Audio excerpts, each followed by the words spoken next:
دویم خلیفه څوک و؟ نو دویم خلیفه هغه حضرت عمر فاروق رضی الله تعالی عنه د والي صاحب نوم یې حضرت عمر بن الخطاب چې د خطاب زوی حضرت عمر رضی الله تعالی عنه د خلافت چې کوم د خلافت لس کاله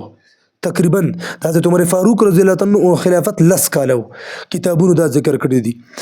نو د ابوبکر صدیق 2.5 کاله تقریبا او د چې دی نو د عمر فاروق چې دی هغه لس کاله او حضرت عمر فاروق رضی الله تعالی عنہ دا د نبی علیہ السلام ملګری هم دی خو د نبی علیہ الصلوۃ والسلام دویم خلیفہ هم دی